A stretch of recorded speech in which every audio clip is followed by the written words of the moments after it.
යන්නේ මාතුන් පුතාගේ කඩේ එයා ආබාධිත කෙනෙක්. ආබාධිත තත්ත්වයේ ඉඳගෙන මේ වංගෙඩියක් හදනවා. ඇවිදගෙන යන්නත් බෑ. මේ කීට කරදක නැති වුණොත් ඇවිදගෙන යන්නත් බෑ. බලන්න. කොච්චර උනන්දු වෙනවද කියලා. මේ වැඩේට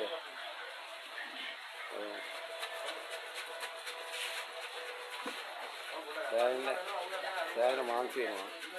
ඉතින් අපේ අතපය හොඳට තියෙන මිනිස්සුන්ට තමයි අමාරු වැඩ කරන්නේ. මේ ආබාධිතකම ඉඳගෙන තමයි මේ එයා මේ කඩේත් කරගෙන යන ගමන. කඩේට බිස්නස් එකක් නැහැ. කඩේට බිස්නස් එක නැති හින්දා තමයි මේ එයා මේ හදන්නේ මේ එක එක දේවල් හදනවා මේ යාගේ කඩේ. මේ තියෙන කඩේ. මේ කඩේ.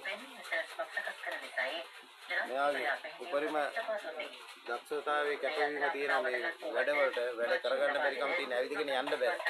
ඇවිදගෙන යන්න පුළුවන් නම් එයා කරනවා.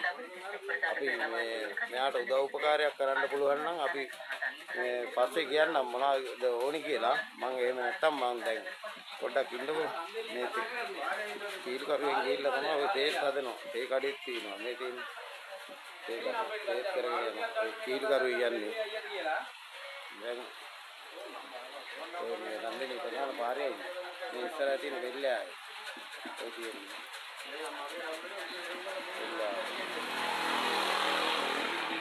වැඩේ කරනවා. ඔයාලට තෝයි නම් කියන්න. වංගෙඩි හදලා දෙනවා, උදුළු මිටි තියෙනවා, ගොවිලැලි හදනවා. මේ ගොඩක් දේවල් කරනවා.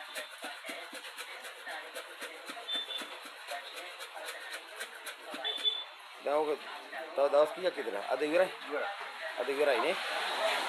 ඒක සාමාන්‍යයෙන් මේ ඉල්ලනවා මොනවාද බලාපොරොත්තු වෙන්නේ? උදව්වක් ඉල්ලනවා නම් මොනවද බලාපොරොත්තු වෙන්නේ?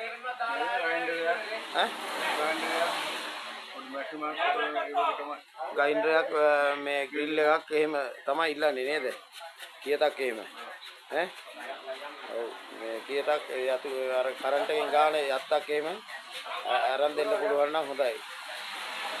හරි.